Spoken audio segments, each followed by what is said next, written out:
We've got a lot of folks that have registered for this event, so I assume, we're all moving from Zoom to meeting, that we'll have some folks showing up as we move forward. But I am going to be prompt on our start time because we have a lot to talk about today.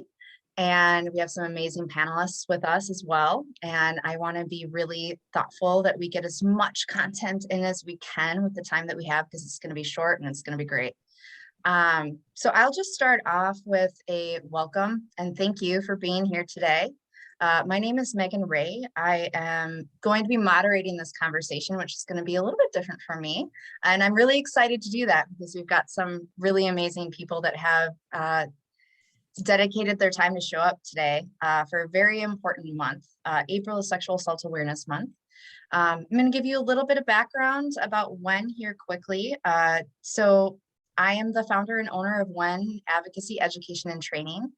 And it started in 2009 as a way to call in community responses to how we actually hold people that have experienced trauma. And so it was really important to me that this happens at this time in Sexual Assault Awareness Month, and to invite folks in that could be part of this conversation. With that being said, I would like to have an opportunity for our panelists to introduce themselves to us today. Hi, my name is Jessica. Hi, my name is Amadini. And my name is Akeem. I'll give you a little bit of bio, and I've condensed this because everybody on our panel today has got some very, very wonderful, extensive experience. So if you're looking for an extended bio, it has been shared on my LinkedIn page, which is under Megan Ray, WEN Advocacy, Education, and Training. You can find me there and find more about our speakers today. But I do think it's important for those of you that haven't received that content to have a little bit of foundation and grounding with who we're going to be talking with for the next hour. Jessica is a victim survivor of childhood sexual assault and intimate partner violence. She has used her personal experience to really pilot her work in education and advocacy and training, and has offered over 100 presentations to the community. We also have Amithani here, who is the executive director of the Domestic Abuse Project. She is also a licensed independent social worker with over 18 years experience in trauma work. She has worked in the fields of youth homelessness, foster care and adoption, veteran homelessness, torture treatment for asylum seekers, domestic violence, and sexual assault. And we have Akeem, who joins us with a background of working in residential treatment, mental illness, homelessness, and sexual assault. He specializes in providing advocacy services to male-identified victim survivors of sexual violence. While we move through this hour, I am going to ask that you all stay muted for the entire presentation. There will be an opportunity for you to ask questions at the end. We do have someone here that is helping with the technical side, which is a godsend for me because that was keeping me up at night. So Kenna, I just want to thank you for being here today and helping host and moderate all the questions. So as things pop up, if you have a question that you would like to be addressed at the end, please put that in the chat. McKenna will be monitoring that, and we'll do our very best to address all those questions as time allows. So here we are. Welcome and thank you for being here. There are so many things that we could talk about. There are so many layers and nuances and intricacies when we talk about sexual violence. And this is a really, really important month. And so because we're here for just an hour, there was an element of, where are we going to center this conversation? Because we could talk about so many things. And so prior to us all joining today, I had an opportunity and a privilege to talk to all of our panelists individually and kind of tease out what some of our themes are. And what I found with everybody here who's worked specifically with communities, either as educators, as disclosing their own experiences, with working with male identified communities, communities of color, was this generalized theme of disclosure, shame, and secret keeping. And I found that to be really prevalent to our conversation today, because I really think that that is the forefront of what happens at the very first step. When someone has experienced sexual assault, the first step is to express what has happened to you. And there are so many layers to how communities can respond to that. One thing that's really important for me as we work through today is to also offer tools and talk about how we as a community can think about sexual assault as a community problem, as a social problem that we all have a role in. So Amithani, I'm going to put you on the spot and I'm going to ask you this question first, because we had a wonderful conversation about what secret keeping means and what that looks like and how that looks differently. And I'm really honored to have you start off the conversation today. Oh, thank you. Thanks for having me.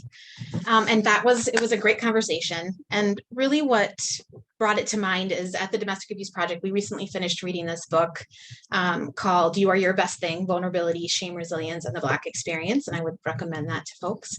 And it's an anthology. And in that book, there was a specific story about a young woman who was part of a spiritual church community. And it reminded me of my own upbringing, coming from both the South Asian community and growing up in a Catholic community, and that there was a lot of domestic violence and sexual violence that was going on, but we didn't talk about it as either a religious or a cultural group. Folks talked about it in the kitchen when we were cooking food, when it was groups of women.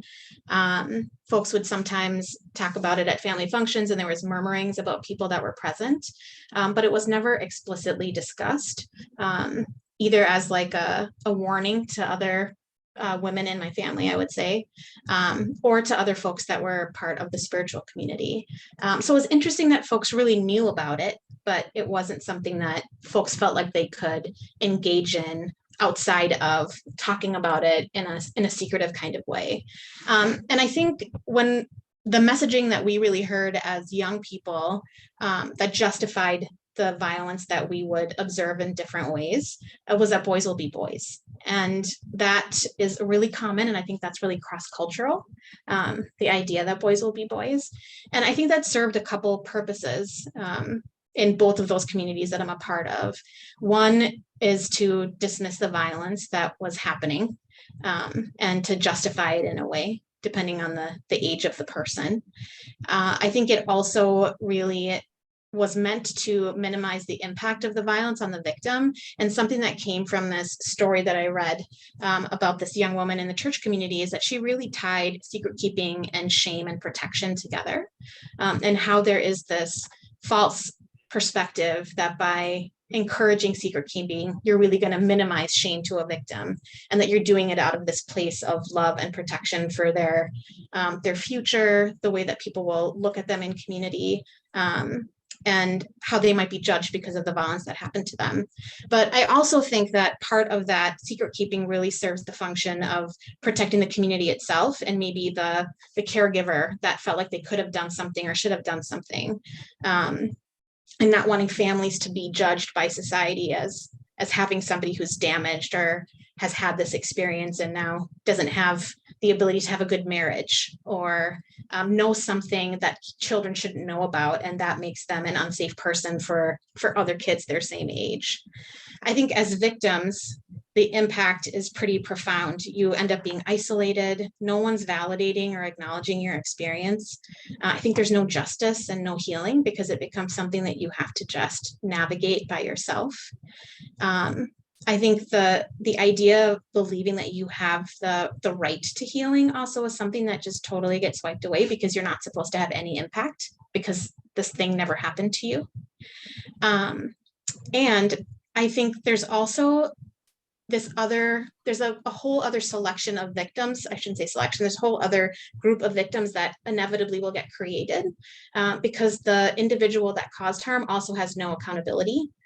No one's actually letting them know that what they're doing is not okay, and that we know about it, and that we're going to provide protection for future victims.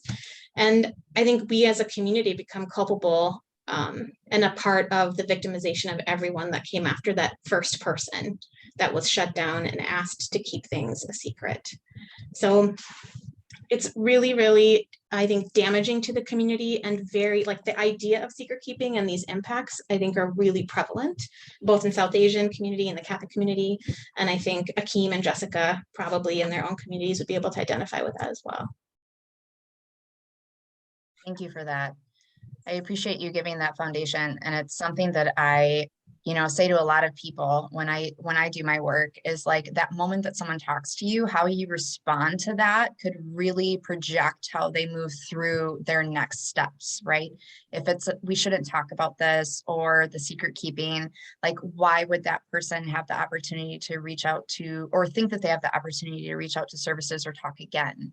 It's really a privileged moment. Every time that someone talks to me about what they've been going through, I try and remind myself to thank them, that was just such an important part of their experience that I got to be a part of, and being really thoughtful on how that plays out for the rest of their experience.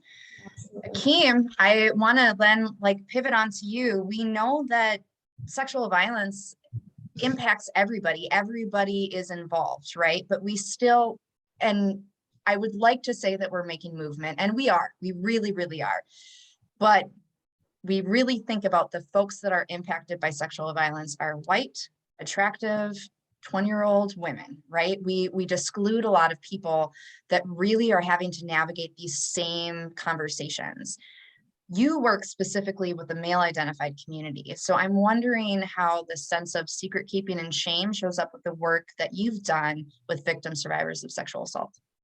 Yeah, for sure. And thank you for inviting me, Megan. But yeah, in terms of like when we're talking about shame and guilt, and especially in regards to sexual violence, one thing I've always seen, like especially doing groups and talking with male identifying survivors, is there's always that sense of shame, right? Anytime I talk to them, when they talk about what happened to them or what has happened to them in the community or what's happened to them in the past, the reason they haven't brought it up in any capacity is because that sense of shame, right? It's that because for a lot of them, they were seen as being like protectors. They've been seen as people as they are supposed to be the ones protecting other people about sexual violence or rape or anything regarding that. So when it happens to them, they're like, oh, what happened to me? Like, I'm supposed to be protecting themselves. I'm supposed to be a bigger person in the situation. So whenever they do have to someone to talk to, there's the sense of shame of like, who can I talk to, right? When they go to the police most of the time don't believe them, or they'll judge them, or they'll give them like a sense of like, why don't you fight it off, or you're a man or something like that. And especially if the perpetrator is a feminine identifying or female identifying perpetrator, they have a sense of like, no one's gonna believe me, right? I'm this 6'2", 300-pound man, and I've been assaulted by someone that's a lot smaller than me. So when they do have a sense that kind of wanting to talk about it with anybody else, there's that sense of shame and just like, what can I do, right? So whenever, one thing I always kind of talk about is when we used to do support groups over at jails, right? A majority of the time it was over at the male identified side, and I would always have to take like 5 to 10 sessions just to like them to open up what's happened to them, because they were ashamed that other people in that group were, they're going to make fun of them, or they're just going to be like, in terms of like retaliation in some capacity. Whenever someone did bring up their side of sexual violence, someone else would bring it up as well. And someone else would bring up what happens to them. And there's a sense of community, a sense of like, oh, we're not by ourselves. So that sense of shame just went away, and they were able to be more vulnerable, a lot more emotional, a lot more open to what happened to them. And they were like, this is the first time in a long time since I was like 15 where I could feel like the sense of community. And I feel like that sense of shame shouldn't be there when they're talking about their sexual assault, when they're talking about what's happened to them. But because, you can clearly see in the media, or clearly see like in our communities in general, when we're talking about sexual assault or like assault in general, like what Megan said, we talk about like 20-year-old white college female, usually like, even though we know this has never happened, but like taken away from the streets or something like that, or like there's some big old tall man like in the shadows or anything like that. So when they want to talk about it, or when they want to talk about that sense, it's always, what can I do? And especially when we're talking about race in this capacity, Black men especially have a huge issue talking about this, because that sense of shame. Because a lot of times when we're talking about the media, the perpetrator or the person that you see in a dark kind of covers or sweater is like a taller Black male. So when that stereotype is flipped, where the Black male's been assaulted either by a female or another male, it's that sense of why, it's that sense of like, this wasn't supposed to happen to me. And now they feel like they have no one to talk to, because someone the A's can believe them or give them that sense of peace or justice in that capacity. So when I see like community wise, and when I feel like support groups and stuff like I do gives that sense of less shame, because that sense of community makes them feel like they're not by themselves. I feel like in a greater sense of community, one big sense is just letting people have that safe space and not letting them feel like they're shamed in that capacity. And also like taking down stereotypes, right? Talking down like that stranger is dark or something like that, and just talking about this could happen to your family or anyone kind of close to you. So breaking down that sense of shame is something I've been really trying to fight for during this entire time. And thank you for the work that you do. I mean, we know that 90% of the time when someone's experienced a sexual assault, they know that person. This idea that there's someone in a hood that is jumping out of a bush in the middle of the night when you're walking home at 2 a.m. because you're wearing a short skirt is real for some people, but not real for the majority. Absolutely. So I appreciate you sharing that. Jessica, I want to bring you into this conversation as well, because everybody here has a unique experience that they're bringing to the table, but you have actually piloted your public speaking and your teaching and your training on your experience as being a victim survivor of childhood sexual assault and intimate partner violence.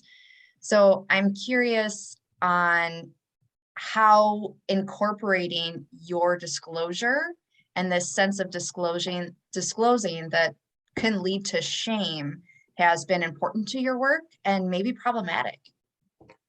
Yeah, I think it was just beautifully spoken to. A lot of, I mean, as both of them are speaking, I just was like, yes, I feel that, I felt that.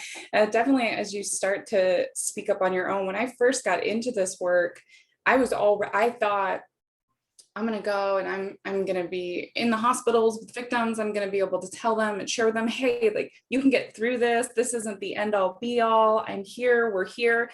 And what I always found interesting is that when we are in advocacy and we are providing that direct service work, we are saying you're not alone, we're giving statistics, but all of that can sometimes just feel like I'm handing them a book and saying, hey, look, on paper, I promise you there are people here.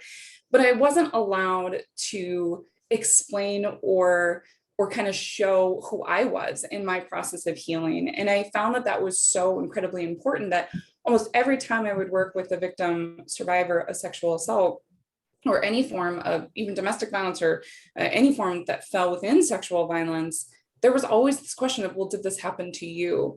And so I was put in a position, or I wasn't put in a position, I walked into a position because I wanted to do what was right for me at the time, which was to provide services and be with people when I knew that I didn't have people with me. And yet I had to conceal my experiences of sexual violence time and time again as I would talk with victims.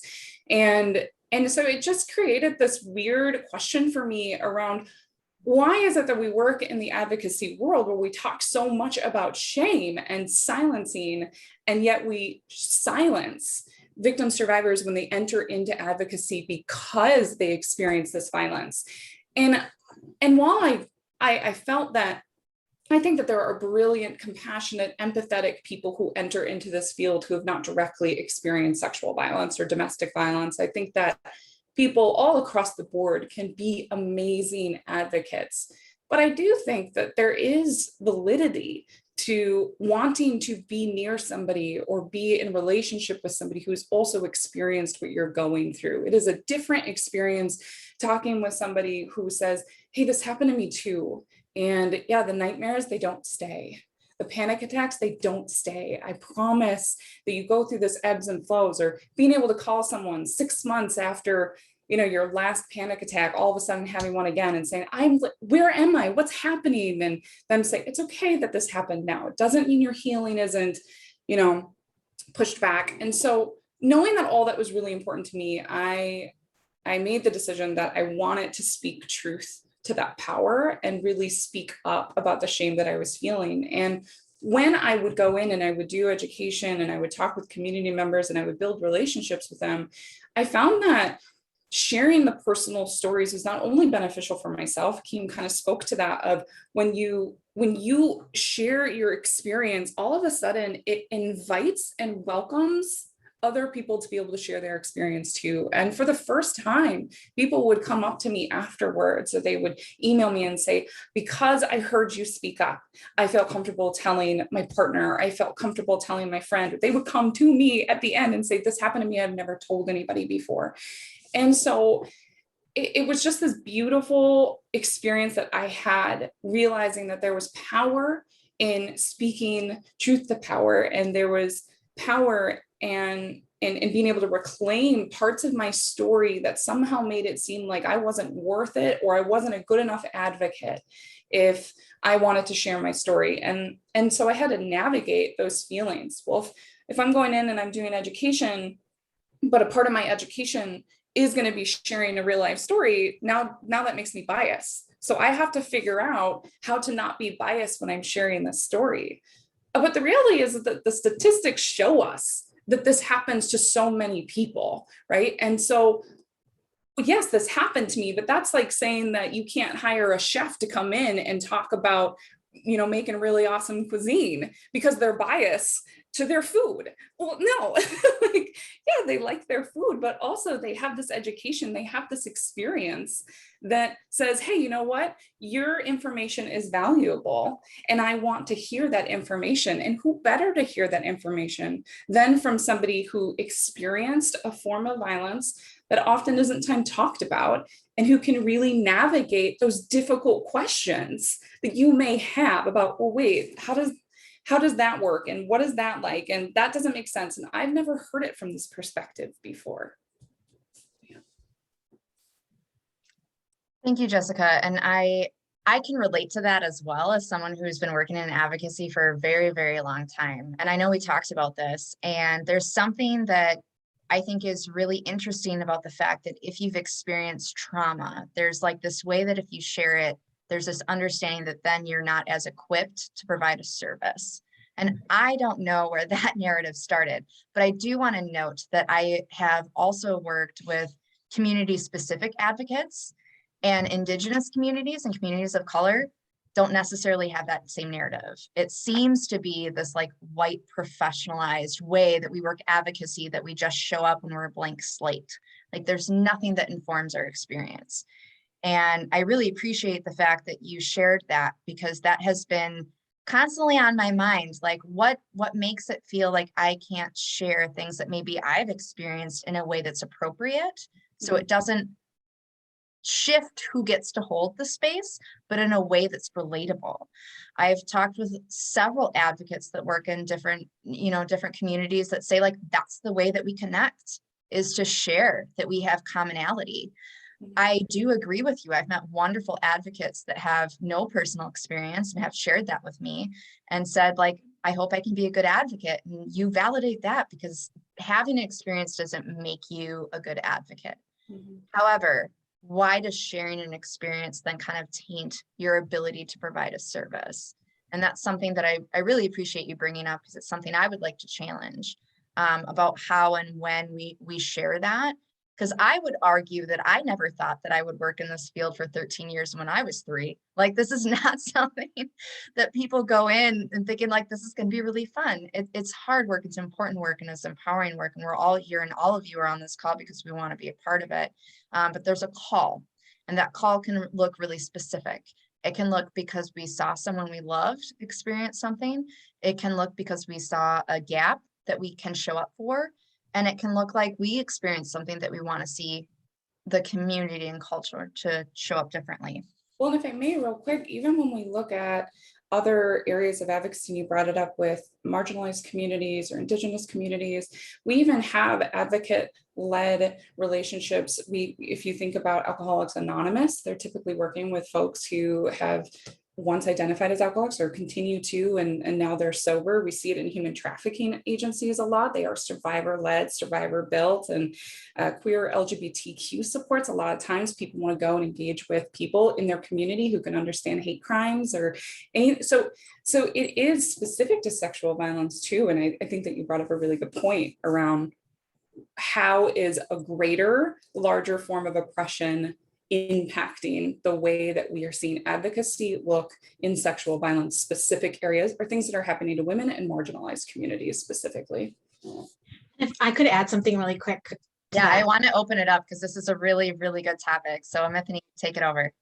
I think it just made me think about how rape is used as an act of war within so many different cultural contexts, and the power of victims coming together and acknowledging that this is something that has happened to me. And and the way that you can be empowered when you have that experience, and how it would really take away the power of sexual violence as a weapon if that occurs. And so I think there's a lot of utility and function in keeping people silent, so that can continue to be a really functional weapon that people use, if that makes sense. And I wonder, yep, go. Just up. to validate that. Yeah, absolutely. Like anytime when we're talking about like, why don't people report anything like that? It's because that use of violence, right? It's that fear of retaliation. It's that fear of like actually speaking out, because a lot of times speaking out brings more violence to you, either physically, emotionally, community-wise, or anything like that. So that silence is a way of either using it as a weapon or as you use of a skill to just silence everyone else. So when you do speak up, it's so abnormal to a lot of people that it feels like, oh, you're lying, or this is just so abnormal that like it just doesn't seem right. And especially if it's like a community member or someone who's high in that pedestal, when you try to bring them down, they immediately try to defend that person because they have this image in the role, and they have that image and that role and that power, right? And so if you take away that power for somebody else, it just doesn't look right. So immediately you go to defense mode, and everyone kind of goes in that defense mode. That silence is best used not to get anyone in trouble, or to let that person kind of reign against everyone else. Mm-hmm. And I wonder, as like people that work in a variety of different ways, that provide services or provide counseling or provide trainings, like if we're constantly being told, like, don't share your experience because that's gonna make you seem ill-equipped. It's gonna make you seem like you can't hold trauma. It's gonna make you seem like you are sorting out your own things and the work that you're actually supposed to be showing up for other people. Like, there's got to be a core element, when we're told that as providers. And then how do we show up for victim survivors? Like, I'm just really curious when like we're internalizing that as ourselves, as we're being told don't share that information, but yet we're encouraging the people that we work with to empower their voice. So two very conflicting messages. Thank you for that. I'm going to pivot a little bit because we got a lot to talk about. Akeem, I'm going to put you back up if that's cool. We had this conversation, we were preparing for the panel about what it looks like to either maintain relationships or build relationships as someone that has disclosed. You had mentioned in the work that you've done in facilitating support groups, the challenges for male identified victim survivors, particularly, I'm going to assume, based on what I know, but maybe I'm wrong, heterosexual male identified victim survivors, cisgender heterosexual male identified victim survivors, in either like sustaining their relationships and creating friendships. Can you share a little bit more about that when we talk? Yeah, absolutely. Like we stated before, I think maintaining and developing new relationships, especially for male identified survivors, is become really difficult. I'm kind of go back to what I was talking about in terms of support groups, especially in jails in that capacity.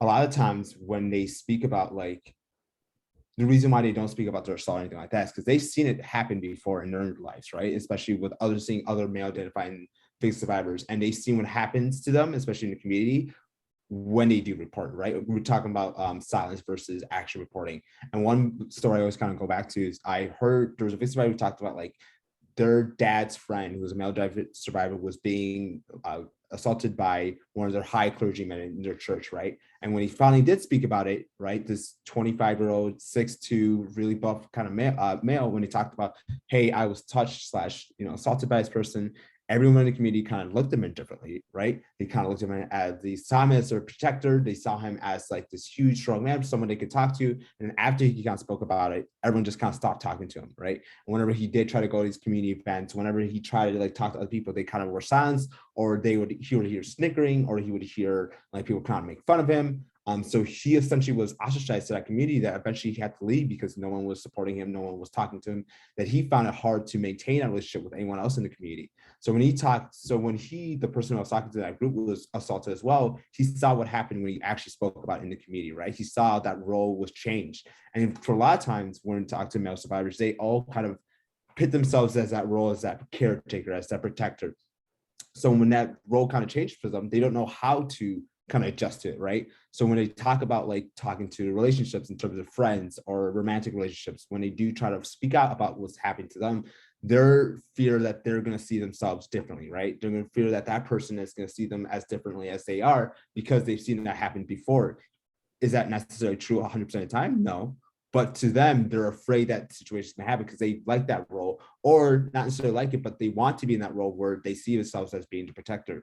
So for a lot of times when they try to maintain a relationship with their significant other, a lot of times they try to hide it for them. A lot of times they try to either minimize or try to stay away from the triggers, especially like when it comes to relationships in the bed, right? When certain touches, certain things they do, they'll sometimes they freeze up or they try to like move away from it. And then when the partner tries to like bring it up, they're like, they try to push it off or they try to like, minimize it to a point where it doesn't seem like a big deal. And then one day, that trigger will happen and then they'll freak out and then that partner doesn't know what to do because they don't know what's happening to them.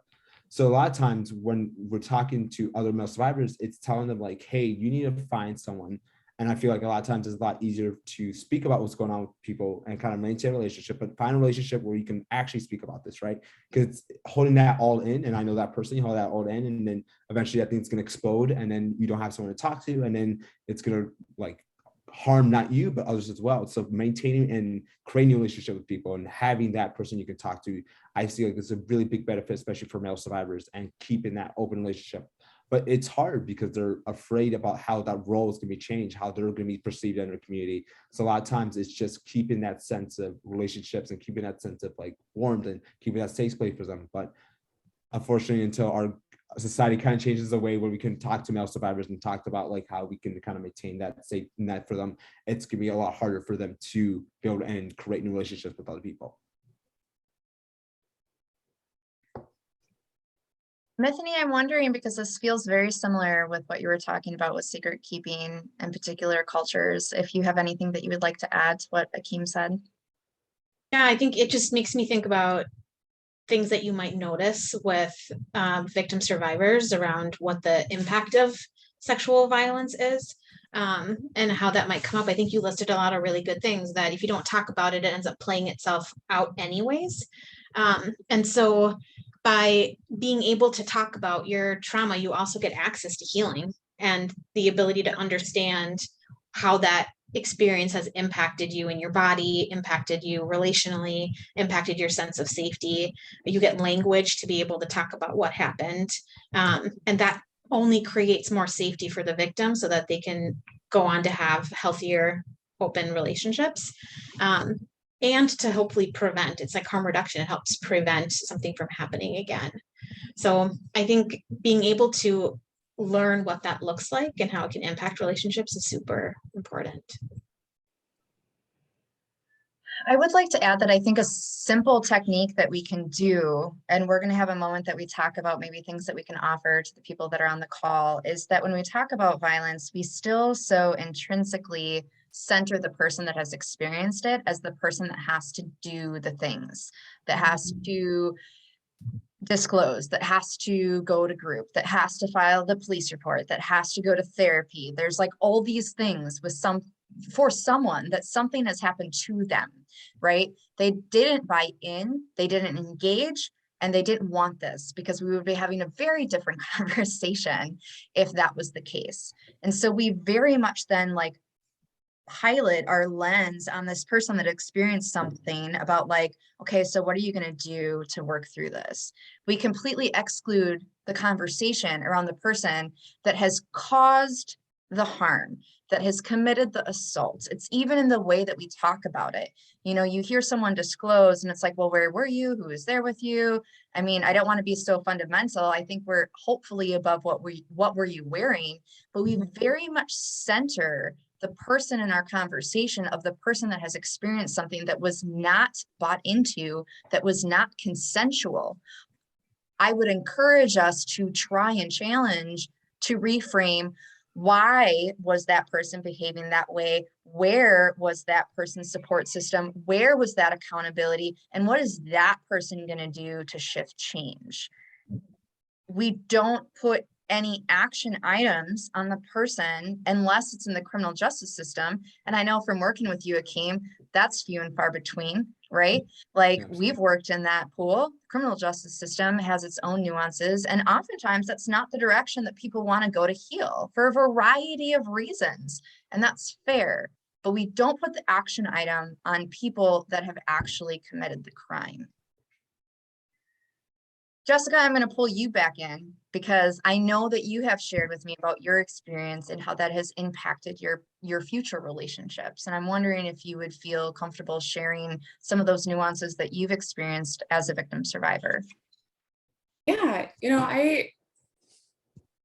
it's tough because when you have, so my experience was as a child, and so something I think is really important for people to understand, child sexual abuse tends to be one of the areas of sexual violence that we don't argue with, right? We tend not to say, oh, you're lying about it, right? But they tend to ignore my experience of child sexual abuse when I then disclosed that I was a victim of intimate partner violence, which we know statistically, because I experienced that, put me at a much higher risk of experiencing intimate partner violence, because a lot of the red flags, they were normalized to me as a child. So, and the other aspect too is that depending on when the sexual assault occurs as a child, if I didn't have the words in my head to name my experience, then my brain doesn't ever process the experience like that was violence. And so if I go through the rest of my childhood, which for me, unfortunately, it didn't get disclosed, and when it did get disclosed, it wasn't handled appropriately. And so I was basically just silent about my experience until I was a teenager. And then all of a sudden you're a teenager and you're going through this height of sexual puberty and you're starting to be interested in people and dating. And I had all of these conflicting feelings and thoughts about, well, what is this experience? What does it actually mean? Who am I? And I just fully believed that I was damaged goods. I thought there's no way that I am going to feel better. I'm not going to feel clean. People know me. You look at me and you can see that I am just a dumpster of a human that people can just walk all over. And I walked into relationships believing that maybe those relationships would fix me, and instead ended up in very violent relationships where I continued to experience sexual assault. And so it almost became this thing that when I would go to therapy, people would be like, well, let's talk about your sexual assault as a child. And I say, no, I think I'm okay with that, but I'm not okay with the sexual assaults that have happened to me now. I feel that those are the issue. And sometimes it took therapists a while. I went through a lot of different therapists and a lot of different medications. And I really just learned that just because you're a therapist, it doesn't mean that you're trauma informed. And just because you're trauma informed, it doesn't mean that you can help somebody deal with all forms of trauma. I've always said that you may be really good at helping somebody deal with the loss of their child, but that doesn't mean you're good with helping somebody deal with the loss of their childhood. And so we need to navigate that. And as a community, open our minds to the difficulties that victim survivors are going to experience, and that I wasn't asking to experience a sexual assault. I wasn't naive when I walked into these relationships, but I had a whole set of definitions about what sex and love and respect was as a result of experiencing rape when I was a child. So my definition for sex was rape, and I had to unlearn all of those messages in a society that is just rooted and birthed in rape culture, where the majority of our sex education comes from pornography. And while you can find pornography that doesn't highlight forms of violence, certainly majority of people are not paying for the pornography that they're accessing, and they're not seeing intimacy relayed on screen. And so you're entering into relationships where people know how to rape. They don't know how to have sex and have intimacy and build that and respect that. So it wasn't until I was much older and I had a ground of who I am and what I'm worth that I could work through it, and met my husband, and he's amazing. And so there is healing, but healing is that process. It's never done. You're just here, and then tomorrow I'll be here, and then tomorrow I'll be here. But you just root yourself into those really good days and remind yourself that I am not the sum total of what people did to me. I am worth more, and our society as a whole can do better. It's just, I think we don't know how. I'm going to pause you on that because we're going to revisit that. We're going to revisit the question on how we can do better. I appreciate you talking about your current relationships and moving into those. The biggest pushback I get when I do any sort of presentation with young adults is like, I don't know how to ask for consent. Do I have to sign a waiver? I don't know how to talk about it, blah, blah, blah, blah. And the one thing that I shouldn't blah, blah, blah. Those are valid questions. I'll back that up. But the thing that I always tell them is if you've got to talk about sex, you've got to talk about when it's good. You've got to make that part of your dialogue with someone that you're intimate with. What do you want to see happen? What felt good? What didn't feel good? And if you can have an open conversation about when it is going well, then you can have conversations about when it isn't. I think our culture is so like, we can't talk about that as youth. However, we're growing older, younger culture now, right? The ways that I see early teenagers is very different than when I was an early teenager in braces and leggings and multiple socks that I rolled for several colors. It's very, very different. But I did want to add that like one thing that we can take away from this conversation, not one, but one of many, is in order to be able to talk about things that are harmful, you have to start opening up the conversation with things that are good. It's as simple as, we don't have to tell our young adults that they have to hug this person. You have to kiss them goodbye. Use the correct words for body parts.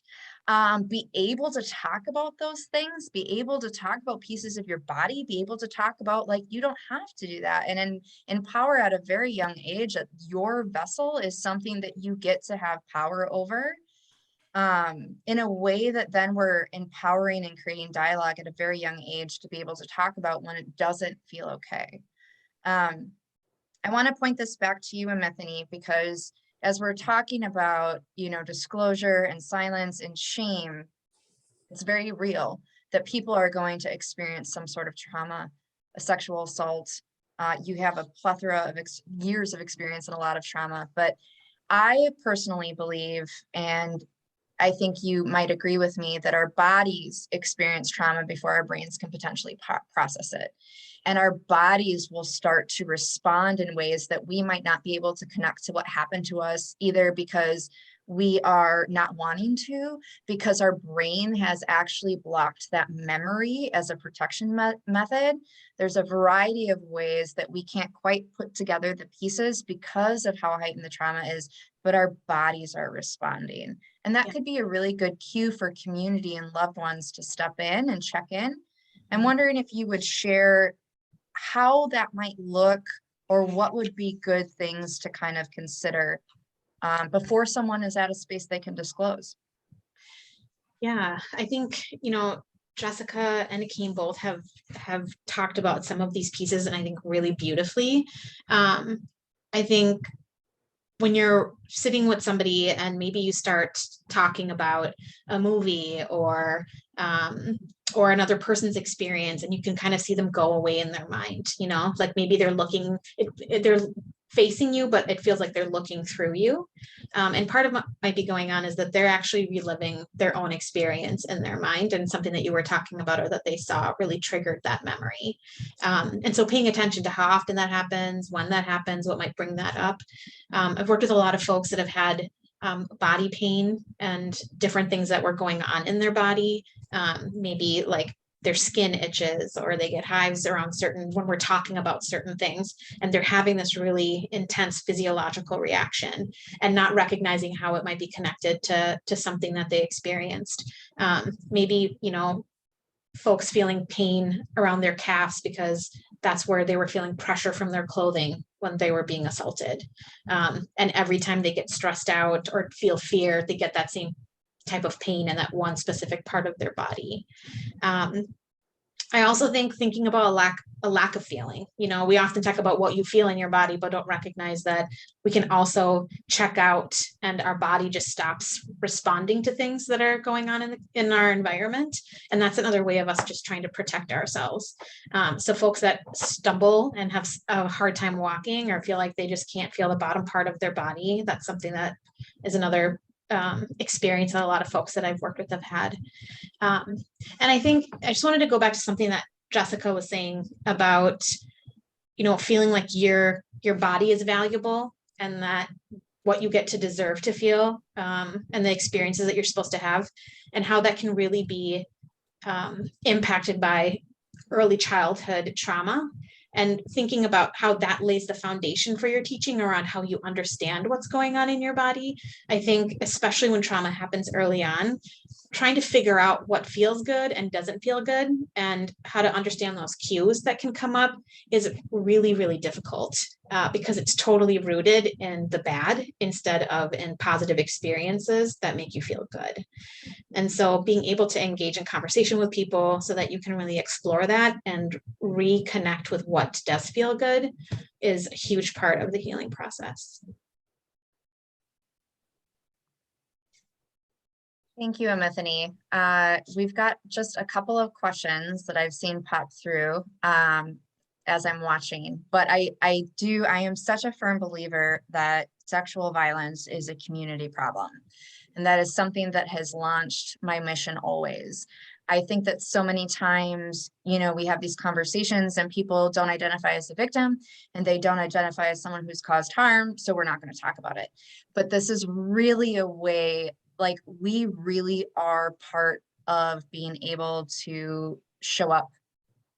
And so I've asked all my panelists, and I don't know their answers. So I'm very excited to live this live, to think about what they would share on this call about how would you suggest, or what would be something that would be a call in for community as more or less an action item, just for folks on here to recognize that this is an important conversation. It's also really important for me that you don't walk away just having information, but you walk away being thoughtful, and you walk away being curious, and you walk away thinking, I could really do that differently.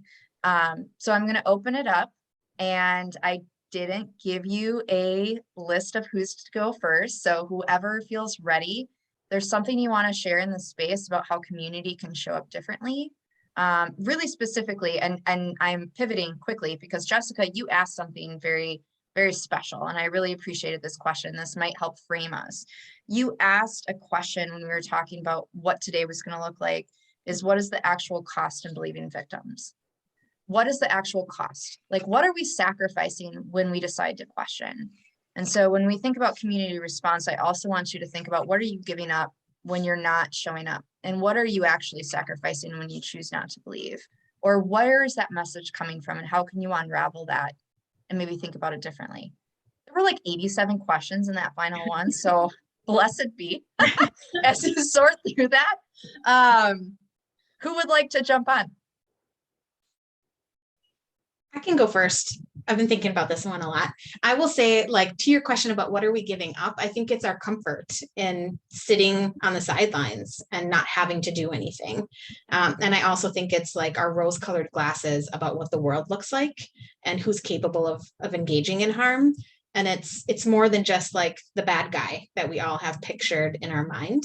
And that really makes it so that we have to question more about what's around us and our responsibility for how we keep our environment safe. I have two suggestions. One, it really mirrors what you were talking about. So I have two littles. So for me, it's all about prevention and harm reduction by teaching people consent. And so, we value teaching kids how to tie their shoes and looking both ways before crossing the road, and learning how to read, and learning about consent and the value of your body and that your body is your own, to me, is just as functional and important as those other things. And it is things like, if I'm tickling my kids, I want them to tell me to stop. And when they do, then I do, so that they know that I'm an adult. And if they say stop or no, that is powerful enough to make a big person stop doing the thing that they're doing. And I teach them to say, like, this is my body and I'm the one that gets to decide what happens to it. And so, like, they'll bring that up when I ask them to brush their teeth and we have to navigate that. But I want that to be something that they feel really comfortable saying out loud so that they know how to trust their gut. And I think the second thing is that as a community, it's our responsibility to call in folks that engage in harm, and that responsibility shouldn't be on the shoulder of a victim. And so if the victim is not in a space to to say that this is something that happened to them or to have a direct interaction with the person that's caused harm. I think that there's lots of ways for us as a community to engage with folks that cause harm and be the community that they need that's healthy, so that they do have a healthy person to go to get support around the things that they might be doing or have done in their past. Thank you, Anthony. For Kim sure, or yeah. Jessica?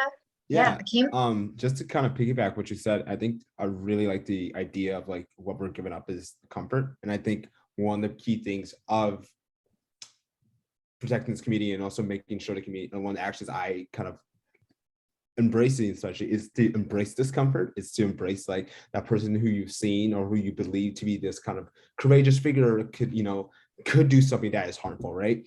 And embracing the discomfort could also allow you to hear stories about other people, especially male survivors, especially other survivors in general. So embracing that discomfort and also just realizing that people are very multifaceted. I think a lot of times we try to believe that people are multifaceted, but a lot of times what we kind of show out is not multifaceted, especially with our body language. I think our biggest thing is when I'm talking to male survivors, the biggest thing they can tell is like when people are discomforted, they tend to either shy away or they tend to not see them as like, as being that kind of protected anymore. They see, what we say is different from what we do in terms of our body language. So it's essentially just understanding what our body is, embracing that discomfort and letting people have that space to talk about what's going on. And I think for a lot of us, it's just really realizing where our blind spots are, especially with male survivors. And once you embrace our blind spots is when you really understand where in the community we can help each other out, especially not only with the male survivors, also in the disabled community, especially in the LGBT community. It's embracing those blind spots. It's embracing what we don't understand. And it's asking those questions, And once again, going back to embracing this discomfort. That's something I had to learn a lot of times, especially going to this field. I think for a lot of us, for me especially, I was not expecting me to be able to at all. So a lot of things I had to learn was embracing discomfort. Asking questions are really uncomfortable for me. Letting people know that hey, there's something I'm really not familiar with. Could you teach me more? And just kind of going from there. So like just asking questions, embracing discomfort, and just allowing people to make mistakes, but also confronting those mistakes at the same time. Thank you. Yeah. You guys all stole mine. So I'm sitting here like writing down what you guys are saying, and I'm like, what else can I add? So I honestly, when we talk about the cost, and I think Megan, you really eloquently said that too. It will cost us something to believe victim survivors, and that is the biggest thing that keeps people from believing victim survivors. You must have a sacrifice of some sort, and when we look at the reality is we need to recognize what our bias is. I always say, this is not an us problem, it's a you problem. And what I mean by that is that it's like, if I say it's like, it's a me problem, sexual violence is a me problem. I need to figure out how I can help eradicate sexual violence. And if you aren't thinking about it that way, then you're pushing it off on everybody else and saying it's their problem. It's that community's problem. I'm not the one saying rape jokes. I'm not the one being misogynist. I'm not the one participating in porn culture. I'm not the one that's going and not paying women equal wages. Like, I'm not the one doing this. I don't rape people, so it's not a me problem. But no, it is a you problem, because are you calling in people who are saying misogynistic jokes? Are you holding off and holding space for victim survivors to share their story? Are you challenging people when they are telling you that they don't believe the survivor because of this reason or this reason? How are you coming and showing up in a community that maybe you aren't personally impacted by? How often do you laugh at sexual harassment trainings at your agency? And I get it, it's annoying and fun and weird because they use really old videos and nobody wants to talk about it. But have you considered the fact that some of your fellow employees are currently being victimized by their partners or people in their life, and this training makes them uncomfortable? And so I think the way that we shift it is we need to pay attention to how we are showing up in the community, whether we're looking at this as a me problem or a you problem and an us problem. And then I think specifically we need to prioritize prevention over risk reduction techniques. A lot of times we tend to think that risk reduction is what we want to do, but that's already what we're seeing, right? Don't go out at night.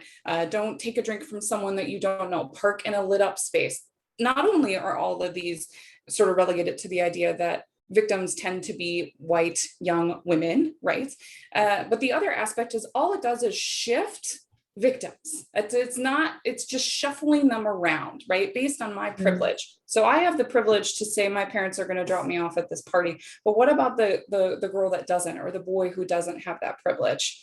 The reason sexual assault happens is because somebody is in a space that decides to use violence. And until we start focusing on prevention, and what I mean by that is preventing people from choosing violence, not focusing on preventing people from experiencing it. We can do that, but we need to stop being afraid, like Akeem said, like get comfortable with uncomfortable conversations around what causes people to choose violence. And we have to start really young, and it really helps to talk about consent. So yeah, that's what I would say. Well, thank you, all of you. I know we're right at the cusp of time. McKenna, I'm going to call you back in and see if you have anything that happened through the chat that you would like to bring to the panel. Yeah, I mean, I think a lot of the questions have kind of been asked one way or another, but I think one that somebody can answer is how can supervisors and organizations do a better job of honoring and supporting advocates with lived experience? So I guess more focusing on the workplace and within supervisors and organizations. I can answer that. I would say by not discounting victim survivors when they come in and they actually want to be a part of the agency. I've talked with different people around the spaces of advocacy, and sometimes there's a concern that if someone comes in an interview and they disclose that they experienced sexual assault, that can make you feel they're not ready to do this because they started talking about it. I think we need to instead sort of challenge that bias that we have that says, look, people come into this field for a variety of reasons. And because somebody is close to talking about it, it doesn't mean that that person's not capable of doing the work. I also think the other part is making sure that you honor where that advocate is at in that. And so if they come to you because maybe they had a really challenging experience with a client, or they heard a story that kind of was really rough for them, try not to make them feel bad later because they then expressed to you that they were triggered by something that was said. We have to remove this idea that only victims of sexual assault can be triggered by stories of sexual assault. Hearing stories of sexual assault is very difficult to hear. And just because I experienced it doesn't mean that anytime I have a hard day at work, that I need to go to therapy. I need to work on my experiences. So holding space for them, and obviously not forcing them to disclose anywhere else. They may just want their supervisors to know that they did experience it, but that doesn't mean that they want to go and lead your sexual assault awareness walks or anything like that. So check in with them and ask them. I really loved having the opportunity to do that. I was very clear with my last employer that part of the advocacy I wanted to do was sharing my story, and they helped provide opportunities where I was able to share my story and encouraged that just as much as they would have encouraged any other victim coming forward to work with them. So I think that's a really amazing opportunity. And I can add that, and I will say that I'm biased because I'm a therapist by trade, that I think therapy is great for everyone to go to periodically. Yes. And sometimes taking breaks is also really important. But I think that creating sustainable wages and creating sustainability within organizations, because so many folks that do the work also were impacted by it. And so it's survivors serving survivors. And I think our field just really operates off of a scarcity model and asks folks to do a lot more than anyone should have to sustainably do. And so as an organization, we want to think about what does that look like and how do we care for the people that are working for us so that they can do good work in the community, and have that opportunity to balance the trauma with joy and with restoration. And I think everyone's trying to figure out how to do that. I don't know if anyone has championed that quite yet. Sure, you have to kind of piggyback on it. You just need to create like a really safe workplace environment that doesn't not necessarily like immediately like everyone can talk about sexual assault, but just like creating that space where you feel like you're welcome to talk to your supervisor about what's going on, instead of feeling that fear about talking about anything is a really good way of like creating that open and kind of conversation discussion. But once again, like you said, like basic wages and just like having that ability to, you know, talk to your supervisor and kind of create kind of like a nice conversation where it doesn't feel like I shouldn't feel afraid to talk to my supervisor about like basic necessities. So if I'm able to do that, then I'm able to talk about them about more serious stuff. So it's just creating that safe environment for everybody. Thank you so much. I don't want to take up anybody's time. Was there maybe one more question we could address? Because we've got one small little thing at the very end. McKenna, what do you think? I haven't been able to read. Were think, they addressed in the chat? yep, yes. Okay, excellent. I want to thank you while McKenna's getting this up. McKenna, go ahead and screen share. This has been a project and a collaboration, and I'm so honored to have all of our panelists here. You all come with such amazing experiences, something that obviously I'm very passionate about. And so I just really want to thank you for your time, for everybody joining us today. I know it's a 4 on a Friday. I stuck this on at the very last Friday of April per what I do, but this was also something that was offered and I really want to share it.